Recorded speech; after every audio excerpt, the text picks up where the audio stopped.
I want to tell you about an essential vitamin you've probably never heard of.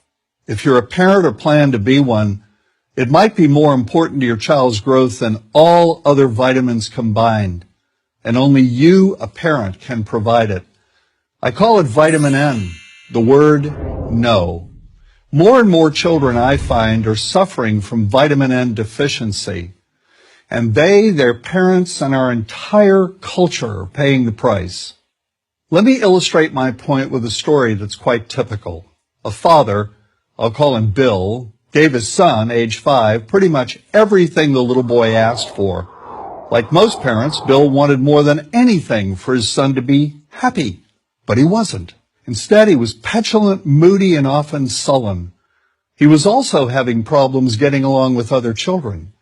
In addition, he was very demanding and rarely, if ever, expressed any appreciation, let alone gratitude, for all the things Bill and his wife were giving him. Was his son depressed, Bill wanted to know? Did he need therapy? His son, I told him, was suffering the predictable ill effects of being overindulged. What he needed was a healthy and steady dose of vitamin N. Overindulgence, a deficiency of vitamin N, leads to its own form of addiction. When the receiving of things begins to generate nothing but want for more things. One terrible effect of this is that our children are becoming accustomed to a material standard that's out of kilter with what they can ever hope to achieve as adults. Consider also that many, if not most, children attain this level of affluence not by working, sacrificing, or doing their best, but by whining, demanding, and manipulating. So in the process of inflating their material expectations, we also teach children that something can be had for next to nothing. Not only is that a falsehood, it's also one of the most dangerous, destructive attitudes a person can acquire. This may go a long way toward explaining why the mental health of children in the 1950s, when kids got a lot less, was significantly better than the mental health of today's kids. Since the 50s, and especially in the last few decades, as indulgence has become the parenting norm, the rates of child and teen depression have skyrocketed.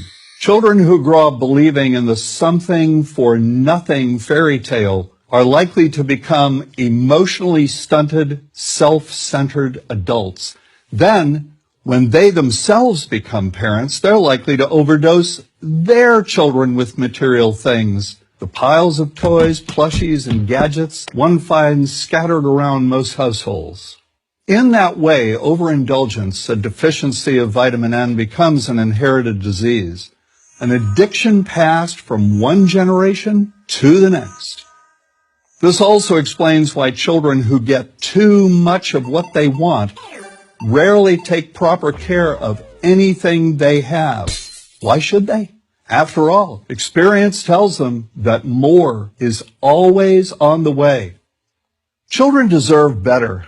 They deserve to have parents attend to their needs for protection, affection, and direction.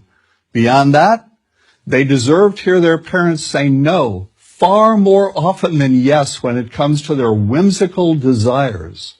They deserve to learn the value of constructive creative effort as opposed to the value of effort expended whining, lying on the floor, kicking and screaming, or playing one parent against the other. They deserve to learn that work is the only truly fulfilling way of getting anything of value in life, and that the harder they work, the more ultimately fulfilling the outcome. In the process of trying to protect children from frustration, parents have turned reality upside down. A child raised in this topsy-turvy fashion may not have the skills needed to stand on his or her own 2 feet when the time comes to do so. Here's a simple rule. Turn your children's world right side up by giving them all of what they truly need, but no more than 25% of what they simply want. I call this the principle of benign deprivation. No. Vitamin N. Dispense it frequently. You'll be happier in the long run, and so will your child. I'm John Rosemond, author and family psychologist for Prager University.